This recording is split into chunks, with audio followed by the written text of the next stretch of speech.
The story of ancient China is often told in the language of beauty, shimmering palaces, silk-covered scrolls, jade ornaments that caught the morning sun.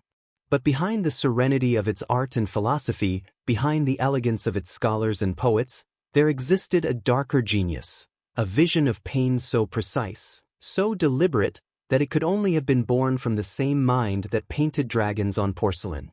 For the emperors and magistrates of ancient China, torture was not simply a method of punishment. It was a form of expression, an instrument of balance, and a manifestation of order in a world obsessed with harmony. From the very beginning of the imperial age, the Chinese saw the world as a grand design of opposites, yin and yang, beauty and terror, creation and destruction. Everything had to be in balance. When that balance was disturbed by crime, rebellion, or moral decay, it was believed that only ritual suffering could restore cosmic order. Punishment was not chaos, it was art. The body became a canvas on which justice, morality, and divine will could be inscribed. Each act of pain carried meaning. Each scar was a symbol. Torture, in this sense, was not merely about inflicting agony, it was about crafting a lesson that would resonate through the soul of the condemned and echo through the minds of those who watched. Imagine, for a moment, the atmosphere of an imperial courtroom under the Ming or Qing dynasty. A vast hall, silent except for the rhythmic crackle of incense and the rustle of silk robes. Officials line the walls like statues, their faces carved with unreadable calm. At the center, a prisoner kneels, trembling, pale, surrounded by tools of punishment polished to perfection. Above him, the imperial emblem glows like an eye of heaven. The question is not whether he is guilty, it is whether he understands why he must suffer. This was the foundation of Chinese justice, the merging of fear, philosophy, and performance into something almost spiritual. Unlike the chaotic tortures of medieval Europe, which often served as acts of vengeance or raw brutality, the Chinese developed an intricate psychology around pain. They studied it. They refined it. They made it part of the bureaucratic machinery that governed millions of lives. Torture was meant to be controlled, measured, and purposeful, an extension of the same order that shaped their gardens, their calligraphy, and their music. Even agony, they believed, could be arranged according to aesthetic and moral principles. Pain could teach. Pain could purify. Pain could reveal truth. The human body, in their eyes, was a vessel of cosmic energy, qi, and when that energy became corrupted by sin or rebellion, it had to be realigned through ritual suffering. To an outsider, this might sound like madness, but to the scholars and judges of the empire, it was science. The balance of the universe demanded that wrongdoing be corrected through visible, physical transformation. And so, punishment became a kind of sacred surgery, where flesh was carved not for pleasure or cruelty, but for restoration. The torturer was, in a way, an artist, and the condemned, unwillingly, his masterpiece. But what truly set Chinese torture apart was not its violence, it was its restraint. There was an art to how long a scream should last, how much pain could be endured without death, how fear could be amplified through silence. Executioners trained not only their hands but their minds. They learned to read emotion like a text, to control their victims not by sheer force but by suggestion, the promise of pain often proving more powerful than pain itself. The real genius of this cruelty was psychological. It entered the mind before it touched the body. The condemned man's imagination did half the work for the executioner. And it wasn't just about punishment, it was about spectacle.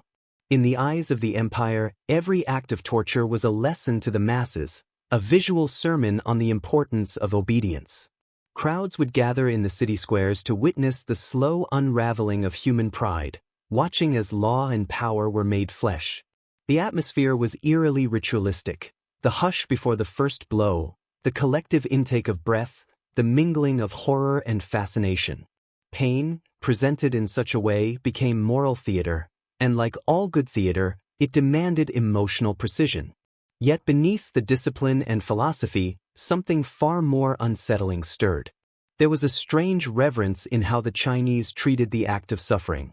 It wasn't always hate that guided their hands, but curiosity, a desire to explore the boundaries of human endurance, to understand the relationship between body, mind, and spirit. In the dungeons beneath the imperial courts, pain became a dialogue between power and humanity. It was as if the state itself was asking a question: how far can the human soul bend before it breaks? By the end of this introduction, the audience begins to see the paradox. A civilization that gave the world Confucian ethics, ink poetry, and celestial philosophy also perfected the most psychologically refined methods of torment ever devised. The same people who painted tranquil landscapes of cranes and lotus ponds also crafted punishments of unspeakable precision. This is not simply the story of cruelty, it is the story of control, of how beauty and horror, like yin and yang, were eternally entwined. And so, as the candles burn low in the imperial chamber and the silence of the court deepens, one truth becomes clear: ancient Chinese torture was never chaos. It was ceremony. It was design. It was the empire's most terrifying expression of order, a chilling art form that revealed not only how they punished the body, but how they mastered the mind. To understand why ancient Chinese torture became such a refined and chilling art, one must first understand the belief system that birthed it. In the heart of Chinese civilization lay an obsession with order. Every dynasty, from the Qin to the Qing, saw itself as a guardian of cosmic harmony, the delicate balance between heaven, earth, and humanity. This concept, known as the mandate of heaven, was not just political, it was spiritual law. If a ruler governed justly, the heavens blessed the realm with peace and abundance.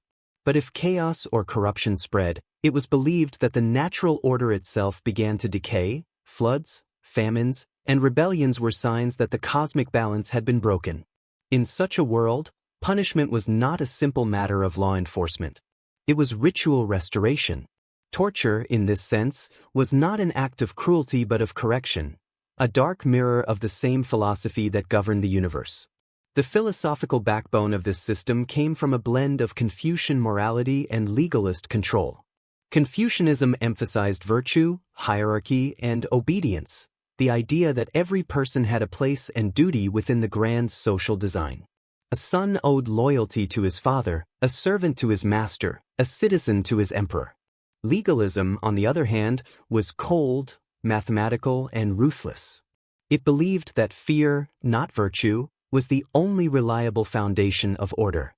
Together, these two forces, moral idealism and authoritarian realism, created a uniquely Chinese paradox, a civilization that prized harmony but maintained it through terror. Torture became the instrument that fused these philosophies together, a physical expression of both moral correction and state dominance. In this ideological framework, punishment was seen as a form of education. To suffer was to be purified, not only for the criminal but for all who witnessed his suffering. Confucian scholars often wrote that a man's pain could enlighten others, that through observing the agony of the guilty, society would be reminded of virtue.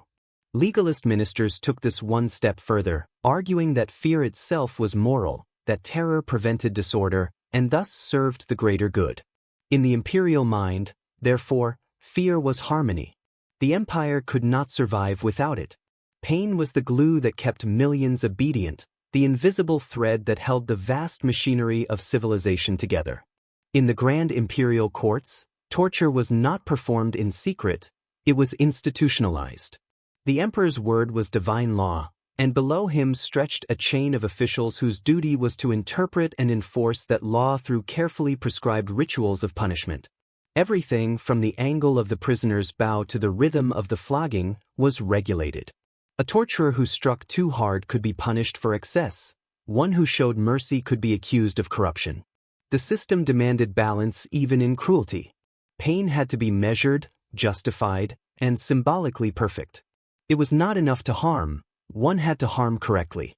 Take, for instance, the bureaucratic manuals of the Tang and Ming dynasties, which outlined in precise detail how interrogations were to be conducted. Officials were trained to study a prisoner's emotional state, to gauge whether fear had taken root.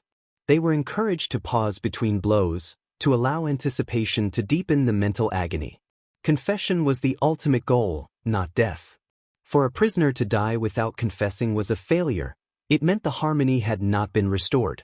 A true master of interrogation was not a brute but a psychologist, centuries before psychology even had a name. And so, torture became an extension of governance. The emperor ruled through laws, but those laws were enforced through the art of fear. Imagine the imperial magistrate seated in a cold, echoing chamber, his robes black as ink, his hands resting calmly upon bamboo slips filled with names. Before him kneels a man accused of treason. No one raises their voice. The silence itself is part of the ritual. The magistrate speaks softly, almost kindly, describing the crimes, the evidence, the moral duty of confession. Every word carries weight, each pause another needle of terror. This is not rage, it is theater. The accused feels the invisible pressure of authority, the suffocating knowledge that his fate is already written. His mind begins to break long before the instruments of pain are even revealed. There is a haunting elegance to this logic. The empire's control did not rely on brute force alone but on the understanding that fear must be predictable. Random cruelty inspired rebellion, structured cruelty inspired obedience. The Chinese state perfected this balance over centuries, developing a system where people feared punishment not because it was violent, but because it was inevitable. The bureaucracy became an extension of divine justice, and torture was its most sacred ceremony. To be tortured was to become part of that ceremony, a living sacrifice to the ideal of order. But there was also something deeply psychological in how this system functioned. The empire did not need every citizen to experience pain, it only needed them to imagine it. The stories of torture, the whispered tales of men who confessed after days of silence, of women who lost their minds in the prisons beneath the palace, spread faster than any decree. These stories were tools of governance, shaping thought and behavior more effectively than soldiers ever could. The fear of pain became a national language, understood across every province, every social class. Even the most remote villager knew that the emperor's reach extended into the depths of his soul. To many scholars of the time, this was proof of civilization's perfection. The state had mastered not only the body but the mind. In their eyes, torture was not barbarism, it was discipline. It demonstrated that justice could be both merciful and severe, that the balance between order and chaos was being maintained. The Confucian ideal of harmony demanded that every element of society perform its proper role, and if someone stepped out of line, the empire had the right, even the duty, to reshape them through suffering. And yet, beneath this rational structure, there was an unspoken truth. The system depended on continuous fear.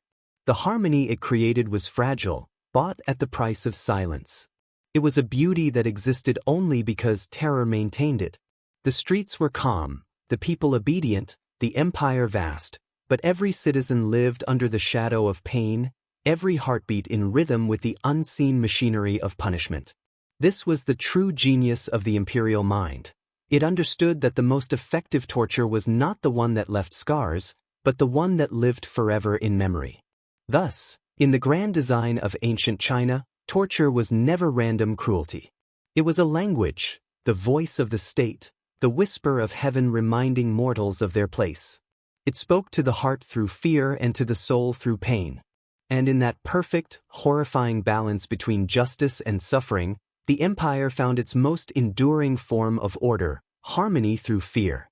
In ancient China, justice was not whispered behind closed doors. It was performed. Every sentence, every punishment, every act of pain unfolded like a meticulously directed play. To the Chinese state, torture was more than an instrument of law. It was a language of power meant to be seen, felt, and remembered. The imperial court transformed justice into spectacle, a moral theater in which the empire's authority was displayed not through words, but through the choreography of suffering. In this theater, every scream had meaning, every gesture followed tradition, and every execution was a form of ritual communication between ruler and people. The setting itself reflected this theatricality. Picture the imperial courtroom, vast, echoing chambers lined with polished jade floors and crimson columns. At the center stood the magistrate's platform, elevated slightly above the accused to symbolize moral superiority.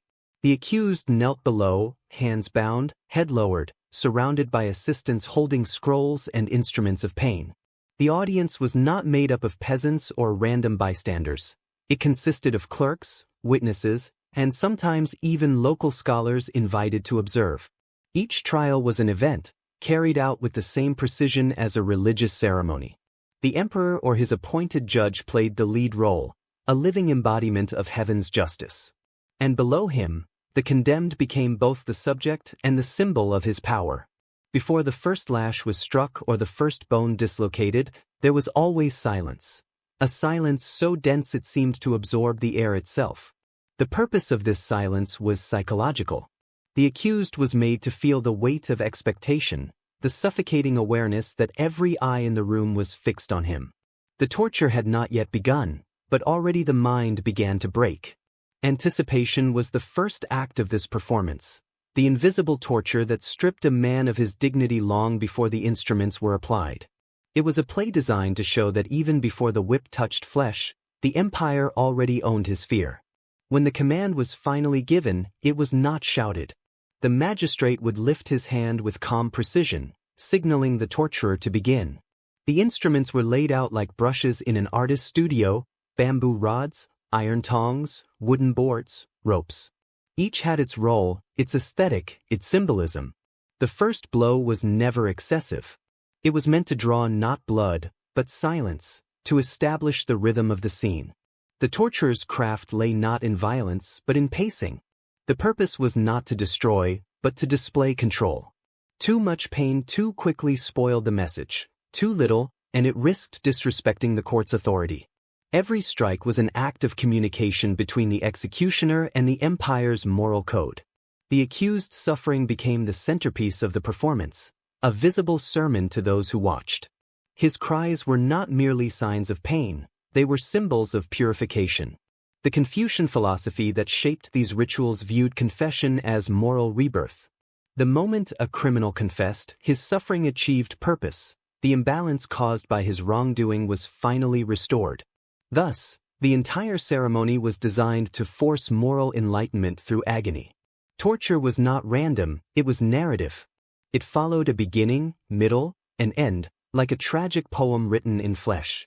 Spectacle served another function as well: it made power visible. For a state that ruled over millions across vast distances, fear alone was not enough. It had to be seen to be believed. Public punishments, though carefully controlled, acted as moral theater for society. In city squares and marketplaces, citizens would gather to witness the law in action. The condemned would be brought forward, often dressed in rags or symbolic garments representing their crimes. The magistrate or herald would read the accusations aloud, not in anger but in solemnity, framing the punishment as a necessary act of restoration. Then, in full view of the crowd, the spectacle would unfold. Each cut, each scream, each drop of blood served as both warning and reassurance, proof that the empire still maintained order. And yet, for all its cruelty, this theater of torture was not pure chaos. It was bound by a strange sense of aesthetic order. The Chinese mind valued symmetry even in suffering. The instruments were polished, the rituals timed, the executions rehearsed. The act of pain had to mirror the harmony of the universe, as if the empire believed that even death should unfold beautifully. The victim's agony, choreographed and witnessed, became a kind of dark poetry that reflected the cosmic balance between sin and redemption. The magistrates saw themselves not as sadists but as custodians of justice, tasked with maintaining the moral fabric of the realm through disciplined cruelty. It was this aesthetic control that transformed torture into a psychological performance. The condemned was not merely punished, he was transformed. His suffering, his confession, and his ultimate submission symbolized the triumph of order over chaos, of virtue over rebellion. The audience, whether bureaucrats, soldiers, or commoners, participated in this transformation by witnessing it. The act of watching reinforced their loyalty, their fear, and their acceptance of imperial authority. Pain in this context was not personal. It was collective, a shared moral experience binding the empire together. Consider the infamous Court of Pain, a term used by later historians to describe the judicial halls where high-profile interrogations took place. These were not hidden torture chambers, but public spectacles of discipline. Inside, executions were conducted with eerie calmness, accompanied by ritual phrases and formal gestures.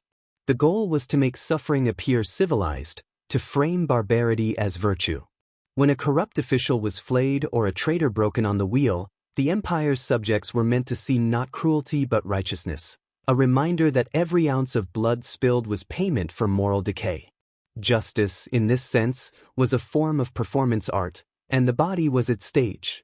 The deeper brilliance of this system lay in its psychological layering. The condemned man was not only tortured physically, he was made to perform his own downfall. Forced confessions were written, recited, and sometimes even repeated aloud for the audience. The victim's voice became part of the spectacle, turning his suffering into confession, his confession into repentance, and his repentance into the state's triumph. The ultimate victory of power was not in killing a man's body, but in compelling his soul to agree with its own destruction. But beneath this carefully choreographed theater of morality, there was something disturbingly human, the quiet fascination of the onlookers. The spectacle of pain drew crowds not only for moral instruction but for something deeper and more primal. People came to feel the nearness of death, to sense the power of the empire through the trembling of another man's body. There was fear, yes, but also the empire's cruelty was hypnotic because it was organized, because it was presented as beauty wearing the mask of justice. By the end of such performances, when the condemned lay silent and the magistrate closed the trial with the imperial seal, the audience would disperse quietly. No one spoke. No one questioned the morality of what they had seen. Because to witness torture in ancient China was to witness order restored. It was to see chaos transformed into structure, rebellion into silence, humanity into obedience. And this was the true masterpiece of Chinese justice, not that it destroyed the body, but that it turned suffering itself into a language of beauty and control. In this world, pain was never random. It was ritual, performance, and art, the empire's most haunting expression of harmony. If the public theater of torture was meant to awe the masses, the true artistry of ancient Chinese cruelty unfolded in private, in the silent chambers of interrogation, where no audience gathered and no confession was written in blood, but in broken whispers. Here, the empire perfected something far more sophisticated than physical pain. It learned how to dismantle the human mind. This was torture as psychology, not punishment. It was the deliberate destruction of identity, a process so precise, so elegantly methodical, that it resembled surgery performed on the soul. The philosophy behind this practice was rooted in the belief that pain was not simply a punishment, but a tool for revelation. In the Confucian worldview, truth was harmony, lies were chaos. The guilty man disrupted the moral order of the cosmos, and his confession was the act that restored balance. But truth extracted by force had to be genuine, and that was where physical agony alone was insufficient. Pain could make a man scream, but it could not always make him submit. To reach the truth, or at least the confession that symbolized it, interrogators had to learn to invade the psyche. The goal was not merely to hurt the body but to erode the self until obedience became the only possible thought. The imperial interrogation chambers were built with this purpose in mind. Deep underground, they were neither filthy nor chaotic. They were unervingly clean, quiet, and ordered. There were no crowds, no speeches, no ceremonial robes here. Just the accused, the magistrate, and a handful of attendants. The silence itself was oppressive. Light was scarce, shadows long. A single candle flickered beside the magistrate's desk, its flame mirrored in the polished steel of instruments hanging on the walls. The atmosphere was psychological by design, cold, timeless, and stripped of all humanity. The prisoner's senses began to blur. He could no longer tell whether it was day or night. Sleep was withheld, food rationed, and time itself became a weapon. The process often began not with violence, but with conversation. The magistrate would speak gently, almost as though offering help. "We only seek truth," he would say. "Confession will restore your honor." The tone was not cruel but paternal, evoking the Confucian image of the ruler as the father of his people. This psychological tactic disarmed many, confusion and gratitude mixed with fear. Some prisoners confessed before the first blow was ever struck. For others, the calmness only deepened the dread. They began to realize that their tormentor did not need anger to destroy them. The magistrate's serenity made the situation feel inevitable. Resistance was meaningless in the face of such certainty. When conversation failed, subtler techniques began. Interrogators understood that the imagination was their most powerful ally. They would describe punishments in vivid, poetic detail, letting the condemned envision their own suffering before it ever began. The victim's mind did the torturer's work for him. The anticipation of pain often broke men faster than pain itself. Prisoners would beg to be whipped rather than endure another hour of waiting. The unseen horror was worse than the real one. This was the art of psychological suggestion, centuries before it was given a scientific name. Sleep deprivation was another favored method. The prisoner would be kept awake for days, forced to kneel in uncomfortable positions until his legs trembled and his sense of time dissolved. The endless flicker of the candle became hypnotic. The silence grew unbearable. Hallucinations followed, whispers that weren't there, shadows that moved without reason. The boundary between thought and reality began to fade. In this state, the prisoner's sense of self began to fragment. He became pliable, suggestible, willing to agree to anything just to end the disorientation. Confession was not extracted, it was implanted. The mind, exhausted and starved, accepted whatever the magistrate suggested as truth. Other techniques targeted the victim's need for meaning. Interrogators would alternate kindness and cruelty, praise and punishment. One day the magistrate might feed the prisoner rice and tea, telling him that redemption was near. The next day he would order lashes for defiance. This unpredictability broke the rhythm of resistance. The prisoner could not adapt, could not understand. His mind swung violently between hope and despair until logic itself collapsed. This psychological oscillation was known among later scholars as the mirror of mercy, the deliberate confusion of the victim's moral compass until he no longer knew what was real, what was right, or who he was. For political prisoners, scholars, poets, and rebels, the empire used a special kind of torment, intellectual annihilation. These were men defined by their thoughts, their words, their convictions. So the interrogators targeted exactly that. They would force the accused to write essays praising the emperor, to publicly denounce their own philosophies, to rewrite their beliefs line by line until their ideals became hollow. Each word was a small death, a symbolic erasure of the self. Some resisted for months, others broke in days. The cruelty of this process lay not in its violence but in its intimacy. The state was not breaking their bones, it was rewriting their identities. Historical records from the Ming and Qing dynasties reveal chilling examples of these psychological experiments. One infamous case describes a scholar who refused to confess to treason despite weeks of interrogation. His captors placed him in a small room with no light and no sound, only a dripping water basin and a candle that was lit once every 24 hours.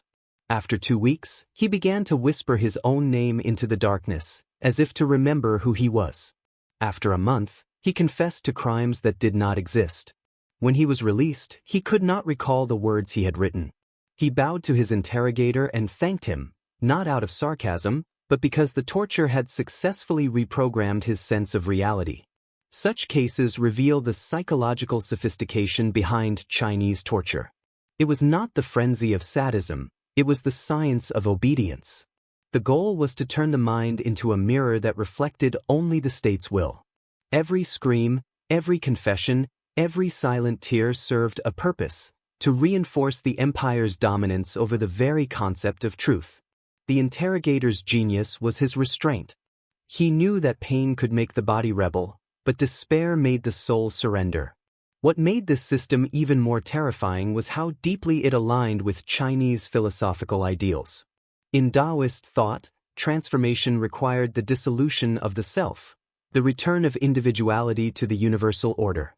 In a grim way, interrogation chambers became laboratories of forced transformation.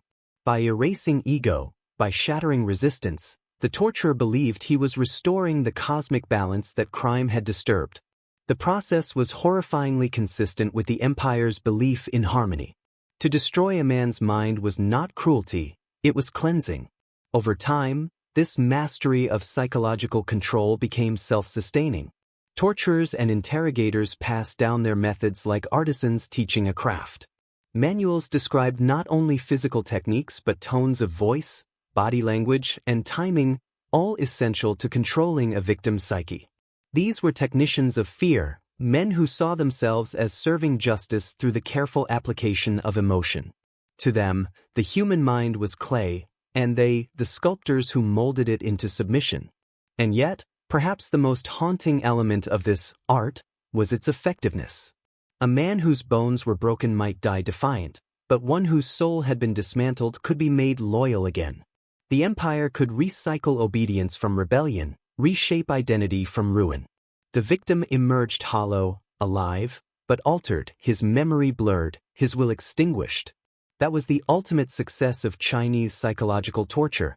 It did not simply destroy life, it rewrote it. By the time the candle burned low and the magistrate closed his ledger, the room would fall silent again. Another confession recorded, another name erased, another harmony restored. The tools would be cleaned, the floor washed until no trace of pain remained. The empire had performed its surgery once more, precise, emotionless, perfect. In that stillness, the walls themselves seemed to whisper the unspoken truth of the Chinese philosophy of control. You do not need to kill a man to destroy him. You only need to teach him to believe that his destruction is just. While the private chambers of psychological torture dismantled minds in silence, the open plazas of ancient China were stages of orchestrated horror. Performances meant not only to punish but to educate. The empire understood that fear was most effective when it was shared.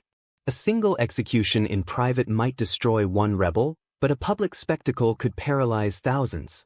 Thus, torture became not merely an instrument of law but a ritual of governance. Every drop of blood, every scream, every trembling confession served a higher political purpose, to remind the people that disobedience was not only death but humiliation, degradation, and erasure before the eyes of heaven and man alike. These public punishments were meticulously designed events, blending the aesthetics of theater, ritual, and law. They were choreographed for maximum psychological effect, an empire's message written not in ink, but in agony. The condemned were paraded through crowded streets, dragged to the execution grounds in cages or wooden carts. Drums thundered, gongs echoed through the city, and banners inscribed with their crimes fluttered overhead. The purpose was not justice in any moral sense, it was narrative control. The state dictated the story of rebellion and repentance, ensuring that every citizen understood the moral lesson being displayed before them. The imperial court called this process Mingfa, the bright law. In theory, it symbolized transparency, the open display of justice so that all could see the fairness of the emperor's rule. In reality, it was psychological warfare disguised as morality. The brightness of the law was blinding. It did not illuminate truth but obliterated dissent. The more elaborate the crime, the more theatrical the punishment. And the crowd, both terrified and fascinated, became complicit, witnesses to the empire's power and participants in its cruelty. The spectacle transformed ordinary citizens into instruments of control, their horror reinforcing the regime's strength. One of the most infamous public punishments was lynching, or death by 1,000 cuts. Contrary to popular imagination, it was not always about inflicting the maximum pain, but the maximum message. The condemned was bound to a wooden frame in the city square, stripped to the waist, and surrounded by officials, soldiers, and onlookers. The executioner did not act hastily. His movements were deliberate, even ceremonial. A first slice through the flesh of the chest, a pause for the crowd to gasp, then another, perhaps on the limbs, perhaps on the face. The process could last hours. The goal was not the speed of death but its duration. Each cut was a verse in the empire's sermon of obedience. For the spectators, the horror became a lesson engraved in memory. Parents would bring their children to witness executions, warning them in whispers. This is what happens to those who defy the Son of Heaven. The condemned man, once a living person, became a moral symbol. an offering to the gods of order and fear. Even his death did not end the ritual. His remains were often desecrated, dismembered, or displayed publicly to continue the punishment beyond life. Heads were hung on city gates, limbs sent to provinces as warnings, ashes scattered in rivers so that the spirit could never find peace. Death was not enough, it had to echo. Yet within the cruelty lay an artistry of control. The empire did not unleash violence recklessly. Every detail was calculated: the timing, the location, the audience. Executions were often held near markets or temples, places of daily life, so that terror blended with routine. The empire wanted fear to feel normal. Drummers and announcers would read aloud the crimes of the condemned, turning the execution into a kind of grim morality play. In some cases, actors were even hired to reenact the supposed misdeeds of the criminal before the punishment began, a performance within a performance. The crowd watched, fascinated, unable to look away. The empire's message sank deeper with every beat of the drum. Not all punishments ended in death. Some were designed to leave survivors, walking monuments of state power. Branding, mutilation, and exile were used as visible, lifelong warnings. A thief might have his nose or ears cut off. A liar might be tattooed across the face with the characters for deceiver. The most notorious officials used iron branding tools to burn imperial edicts directly into the flesh of offenders. In the crowded cities, these mutilated survivors became living propaganda, reminders that the state's reach extended into the very bodies of its subjects. Their shame was eternal, their suffering unending, and their visibility a constant reinforcement of authority. But perhaps the most psychologically devastating element of public torture was not the pain itself, but the loss of dignity. In Confucian China, honor was life, the cornerstone of personal identity and social standing. To be stripped naked before the crowd, mocked, spat upon, and executed like an animal was worse than death. The humiliation was communal. The family of the condemned was often forced to attend, sometimes punish themselves, their names erased from ancestral records. The condemned's body became a stage for both moral instruction and social annihilation.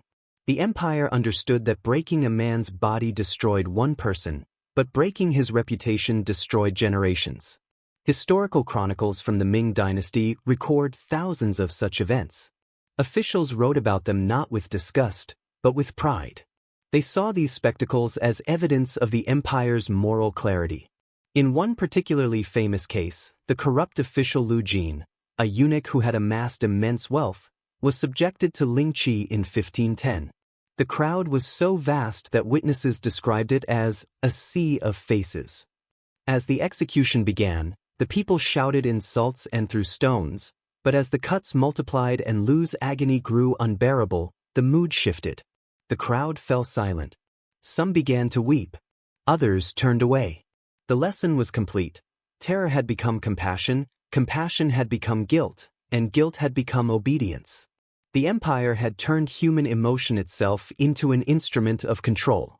In the Qing dynasty, the public spectacle grew even more sophisticated. The emperor's decrees were read aloud in both Mandarin and the local dialects, ensuring that the message reached every ear. Artists painted vivid illustrations of major executions, which were distributed across provinces as moral propaganda. These scrolls were displayed in schools and temples, often accompanied by poetic inscriptions emphasizing loyalty, filial piety, and the virtue of submission. Torture had become didactic art, serving both law and ideology. Even the timing of these events was strategic. Executions were often scheduled during festivals, when the largest crowds would gather. The contrast between celebration and suffering heightened the emotional impact. It reminded people that joy itself existed only under the shadow of imperial mercy. The emperor could grant peace, or he could turn the same day into a blood-soaked warning. In this way, power became divine. The people did not just fear the emperor, they revered him as the arbiter of life and death. Yet, beneath the surface of obedience, there was always unease. Some philosophers questioned the morality of such spectacles. Legalist scholars argued that fear was necessary for order, while Confucian moralists warned that excessive cruelty corrupted the soul of the nation. Taoist thinkers, in particular, condemned public torture as a violation of the natural balance, an artificial manipulation of fear that disrupted harmony. But these voices were rare, often silenced or ignored. The machinery of terror rolled on, fueled by bureaucracy, ritual, and belief. By the late imperial period, the distinction between justice and theater had almost disappeared. The law had become performance, and the performance had become law. The people no longer questioned the morality of torture, they accepted it as the rhythm of the world. The empire had succeeded in its ultimate goal, to make violence appear sacred, to make cruelty feel inevitable, and to make submission seem like virtue. As the crowd dispersed after each execution, the plaza would return to silence. Vendors reopened their stalls. Children played again. Life resumed, but something lingered in the air. The faint metallic scent of blood, the echo of screams, the uneasy knowledge that what had just happened was not justice, but power in its purest form. The empire had fed on fear once more, and the people, knowingly or not, had applauded. To the outside world, ancient Chinese torture appeared barbaric, a primitive cruelty hidden behind silk screens and bamboo walls. But to those within the empire, it was something far more calculated. It was the science of pain, a disciplined, almost scholarly pursuit guided by philosophy, anatomy, and an unflinching belief that suffering could expose truth. The imperial state turned pain into a language, and its executioners were fluent in its every tone. They measured agony not through chaos but through precision, through pressure points, breathing, blood flow, and emotion. What appeared to be madness was, in fact, method, a dark, organized pursuit of psychological control disguised as justice. Every dynasty refined this art in its own way, codifying punishment into bureaucratic manuals. The Tang Code, one of the most sophisticated legal documents in early world history, outlined not only crimes and sentences but the moral rationale behind each. Torture wasn't arbitrary, it was a necessary step toward order, guided by Confucian ethics and legalist discipline. Judges were trained to apply pain only in proportion to guilt, to use it as both confession and correction. On paper, it looked civilized, even enlightened. In practice, it became a machine of exquisite cruelty. The imperial mind believed that truth, like a mineral, could only be extracted through pressure, and the human body was the mine. In the dim chambers of the Ministry of Justice, interrogations unfolded like rituals. The accused was bound, the officials sat in perfect order, and each question was spoken with controlled calm. The goal was not to torture for pleasure but to engineer submission. Executioners knew the human body with surgical accuracy. They understood which tendons could be stretched without tearing, which nerves could sustain hours of burning pain without inducing death. A single misplaced strike could ruin the entire process. The body had to remain alive long enough for confession. Pain was to be endured, not escaped. To die too quickly was to fail the system. To achieve this balance, the Chinese developed a taxonomy of torture, a hierarchy of techniques ranging from mild coercion to total dismemberment. It began with the bamboo stick, the most common and deceptively simple of instruments. A few calculated blows to the calves or back could produce unbearable pain without drawing blood. Officials claimed that this method maintained the dignity of the court because it left the skin largely intact. But those who experienced it knew the deeper truth.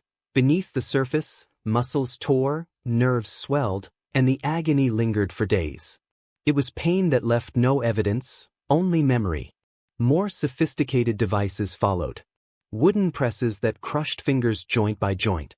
Weighted ropes that constricted around the temples until veins pulsed like trapped serpents. Iron collars that forced the neck into unnatural angles. The infamous knee crusher, two planks bound by a rope that, when twisted, shattered bones silently beneath the flesh. Each tool was designed not only for physical torment but for psychological erosion. The condemned was made to confront the slow dismantling of his own body, piece by piece, with the knowledge that this suffering was not chaos, it was law. The empire had transformed torture into logic. The executioners themselves were not savages. They were craftsmen, trained, disciplined, and often disturbingly philosophical about their work. Many came from families who had served generations of rulers, passing down techniques like ancestral trade secrets. Some studied the body through dissection and medical texts, learning how pain traveled through muscle and nerve. Their goal was mastery, not rage. To them, each session was a test of control, both over the victim and over themselves. The perfect torturer, one Ming scholar wrote, is like a calligrapher, steady hand, focused mind, pure intent. Violence in this world was not chaos, it was calligraphy in motion. But beneath this precision lay an obsession with the human mind. The real goal of torture was not to destroy the body but to reconstruct thought. The Chinese believed that pain stripped away deception, that it exposed the essence of a person. Under sufficient agony, the lies would melt, and the truth would emerge, raw and undeniable. Confession, therefore, was not just legal evidence, it was spiritual purification. It cleansed the corruption that had led one to crime. To confess under torture was to realign oneself with the cosmic order, even as one's body disintegrated. This moral justification gave the system a chilling sanctity. The state could commit unspeakable cruelty while still believing itself righteous. However, not all tortures were instruments of death. Some were tools of endurance, designed to test loyalty, silence dissent, or extract secrets. The sitting torture, for instance, forced the victim to kneel on iron spikes or rough stones for hours or days. It caused no bloodshed, yet the damage to tendons and joints was irreversible. Prisoners who survived walked crippled for life. Others were subjected to shui xing, the water punishment, where drops of cold water fell rhythmically onto the forehead. It seemed harmless, even gentle, but after hours, it broke the mind, creating hallucinations and panic. The brilliance of these methods lay in their subtlety. They left no marks for outsiders to condemn, yet shattered the victim from within. In the imperial courts, these techniques were rationalized through philosophy. Confucian officials argued that pain could restore li, or moral order. Legalist scholars maintained that fear was the only true deterrent to crime. Taoist thinkers, however, offered a haunting critique. They warned that by mastering pain, the empire had lost its connection to nature. The hand that guides the blade forgets the heart that beats beneath it, wrote one anonymous Taoist monk. The empire believes it punishes evil, but it only teaches fear. Yet, such dissent was rare and dangerous. Those who questioned the system often disappeared into its shadowy depths, becoming subjects of the very science they opposed. What made this system endure for centuries was its efficiency. Torture was embedded in the bureaucratic fabric of governance. Records were meticulously kept, every blow counted, every scream documented. Some officials even measured the timing between a question and a confession, treating human agony like an experiment. Reports were sent to the emperor describing how quickly prisoners had repented. It was bureaucracy weaponized against the soul. And because it was law, not vengeance, it carried the aura of legitimacy. To the common people, torture became a natural part of justice, as predictable as taxes or harvest seasons. Pain had been institutionalized. Still, within this system of perfect cruelty, cracks began to appear. Some executioners confessed in private that the condemned often lied under torture, saying whatever they thought would end the pain. Others noticed that repeated exposure to suffering didn't always produce obedience. Sometimes, it produced madness, rage, or martyrdom. The empire's scientists of pain began to confront an uncomfortable truth. The mind, for all their precision, remained unpredictable. There was no formula for breaking the human spirit completely. And that realization, that even under total control, the soul could resist, haunted them. By the late Qing dynasty, whispers of reform began to circulate. Scholars influenced by Western ideas started to question whether torture truly aligned with moral virtue. Some argued that the reliance on confession corrupted justice rather than purified it. But centuries of philosophy and fear could not be erased overnight. The science of suffering had become part of the Chinese imagination, an invisible architecture shaping the relationship between ruler and ruled. Even as physical torture declined, its psychological legacy remained embedded in the culture: obedience through fear, confession through pressure, harmony through pain. In the end, what the empire created was not merely a system of punishment, but a reflection of its deepest philosophy, that order required control, and control required the mastery of both body and mind. Torture was not a deviation from Chinese civilization, it was one of its purest expressions, a dark mirror held up to its ideals of harmony, discipline, and balance. It was art disguised as law, science masquerading as morality, beauty entwined with horror. And perhaps that is why it endures in memory, because within that perfection of cruelty lies an ancient truth about humanity itself, that our greatest achievements in civilization often stand on foundations built from suffering, and that the pursuit of order can, in the wrong hands, become the most refined form of chaos. In the grand architecture of ancient China, where every roof tile and ritual reflected the harmony of heaven and earth, torture was more than an act of cruelty, it was a theology of power. The emperor, regarded as the son of heaven, ruled not merely through armies and laws but through the invisible force of moral authority. Every punishment, every execution, every scream that echoed in a dungeon beneath the Forbidden City served to affirm this cosmic hierarchy. Pain was not chaos, it was order. And the infliction of pain, sanctioned by the state, was a way of maintaining the sacred bridge between the human and the divine. To understand how deeply this belief ran, one must first understand how the Chinese viewed the universe. To them, the cosmos was not ruled by blind chance but by Tianli, the heavenly principle. Everything, from the fall of a leaf to the rise of an empire, was governed by balance and consequence.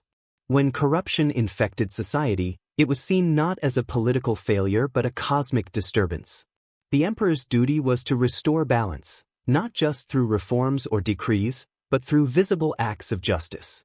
And so, torture became a form of ritual purification. Each punished body was a symbol that the moral universe still held firm. The act of pain, therefore, carried metaphysical weight. In the same way Taoists saw life and death as transformations of energy, imperial philosophers saw suffering as a necessary cycle within the greater harmony of existence. To them, the condemned person's agony was not senseless, it was cosmic correction. Just as a physician bleeds a patient to release sickness, the state inflicted pain to purge disorder. When an official ordered the flaying of a corrupt minister or the execution of a traitor, he did so believing he was aligning the empire once more with the will of heaven. Cruelty, when performed by authority, became sanctified, a divine duty wrapped in human hands. The ritual of execution often reflected this sacred order. Before the blade fell or the punishment began, officials would perform acts of ceremony, bowing toward the north, burning incense, and invoking the emperor's name. Even the condemned were sometimes offered prayers or wine before their torment, as though acknowledging that they were about to play their role in the eternal drama of balance and retribution. Every lash of the whip, every scream, was not random violence, it was an offering to the gods of order. Pain became prayer in motion. This belief system created a chilling paradox. On one hand, the empire believed itself morally superior, a realm of civility, ritual, and reason. On the other, it justified unspeakable cruelty in the name of that very morality. To be tortured was to be purified, to be executed was to be cleansed. Justice was not about mercy, it was about symmetry. The punishment had to fit the moral imbalance caused by the crime. A thief who stole grain might lose a hand, restoring equality through physical symbolism. A traitor who broke the empire's unity might be torn limb from limb, his body divided as he had divided the state. Even the structure of punishment reflected philosophical exactness, the restoration of harmony through destruction. In this framework, the emperor himself was seen as the ultimate judge, a living god whose virtue or vice determined the fate of millions. His ability to command pain was a reflection of his divine legitimacy. If heaven approved of his rule, the rains would fall, the harvests would flourish, and the people would remain obedient.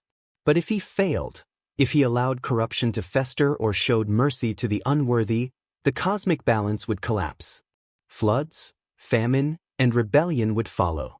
Thus, cruelty became a kind of sacred insurance. The emperor's ruthlessness was proof of his devotion to heaven's will. There are haunting records of emperors who personally supervised executions or designed punishments with obsessive detail.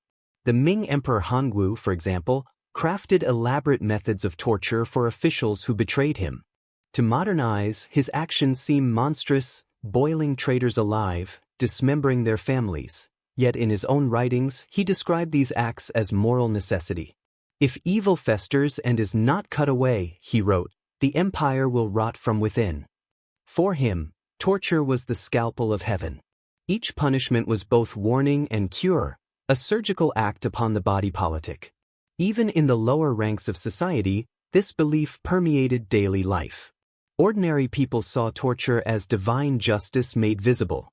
The screams that echoed from the yamen, the local courthouse, were reminders that order was being maintained.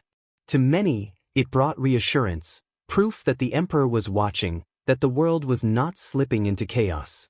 When rebels were executed in public, citizens prayed silently for peace, believing that their deaths would appease heaven's wrath. The boundaries between faith, fear, and politics blurred until they became one seamless tapestry of obedience. But within this tapestry lay a darker undercurrent, a quiet recognition that the same divine order which justified torture could also turn against its wielders. History records countless officials, judges, and executioners who ended their lives on the same instruments they once commanded. The wheel of fate in China was mercilessly symmetrical. Those who inflicted pain often found themselves, years later, bound and broken by the same system. This cycle of cruelty reinforced the empire's moral logic. Even punishment had to be purified through punishment. No one, not even the agents of justice, could escape the cosmic balance. Confucian scholars attempted to reconcile this contradiction through philosophy. They argued that suffering, when administered righteously, cultivated virtue in both the ruler and the ruled. Pain, in this sense, became a teacher. A corrupt minister who endured torture before execution was believed to confront his moral failure and repent before death, restoring spiritual order. Even the audience who witnessed the act learned through fear, their own souls realigned by the spectacle of divine retribution. This collective experience of pain forged unity through dread. The empire was a moral body, and torture was its heartbeat. Yet not all schools of thought accepted this logic. Taoist and Buddhist thinkers, especially in later dynasties, began to see torture as a perversion of cosmic truth rather than its expression. To them, the infliction of pain disrupted rather than restored harmony. Buddhist sutras warned that those who caused suffering, even in the name of law, bound themselves to endless cycles of karmic retribution. The executioner's hand, though commanded by the emperor, would someday tremble under the same blade in another life. These ideas subtly undermine the imperial narrative, suggesting that the true balance of heaven could not be achieved through cruelty, but through compassion. Still, these spiritual critiques could not penetrate the armored logic of the state. The empire's faith in its own righteousness remained unshaken for centuries. Even as dynasties rose and fell, the pattern endured: rebellion, repression, confession, purification. Torture remained the empire's most sacred form of communication, the dialogue between ruler and ruled written in flesh and fear. It was theology transformed into governance. By the twilight of the Qing dynasty, however, a new dissonance began to emerge. Western diplomats and missionaries arriving in China were horrified by the public punishments they witnessed: floggings, brandings, and executions conducted with ceremonial calm. They called the empire barbaric, blind to the philosophy that underpinned its actions. The Chinese, in turn, regarded Western justice as chaotic and sentimental, law without balance, punishment without discipline. For them, pain had meaning. It was moral geometry, sacred order in motion. But as the empire weakened under foreign pressure and internal corruption, the old faith in torture as divine equilibrium began to fracture.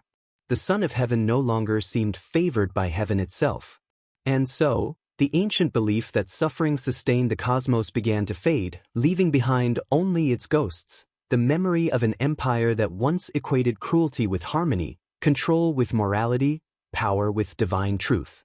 In that vanishing light, one lesson lingered: that when pain becomes sacred, when power disguises itself as order, And when cruelty wears the mask of balance, humanity loses sight of compassion, and in the name of heaven, builds hell upon earth. Thus, the Empire of Shadows endured long after its palaces crumbled. Its theology of suffering survived in silence, a reminder that every civilization, no matter how enlightened, risks sanctifying its own darkness. For in ancient China, the hand that held the brush also held the blade, and both were guided by the same belief, that through perfect control, the world could be made pure. Beneath the grandeur of ancient China's civilization lay a quiet obsession, the art of control through suffering. Torture was not chaos, it was discipline, crafted with the same care as poetry or calligraphy. The infamous lingqi, or death by 1,000 cuts, symbolized more than pain, it was a statement of absolute order. Each incision was deliberate, each scream measured. The condemned became a canvas, and the torturer, an artist of obedience. Through this ritual, the empire reminded its people that even agony could serve harmony, that terror itself could be beautiful if it maintained balance. This was the true brilliance of Chinese punishment: precision without rage, elegance without mercy. Pain became a performance of justice, and the spectators were complicit in its meaning. They watched not only a man die, but a lesson unfold, that chaos had no place in an empire built on discipline. In that eerie symmetry, cruelty was refined into philosophy, and suffering became a form of art. The story of ancient Chinese torture does not end in history books, it lingers in silence, in the way power still molds fear into obedience. Its legacy is not the instruments, but the psychology behind them, the belief that true control comes not from brute force, but from shaping the mind through pain. The same civilization that painted porcelain perfection also crafted torment with surgical grace.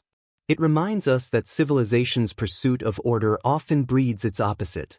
Beauty demands control, control breeds cruelty.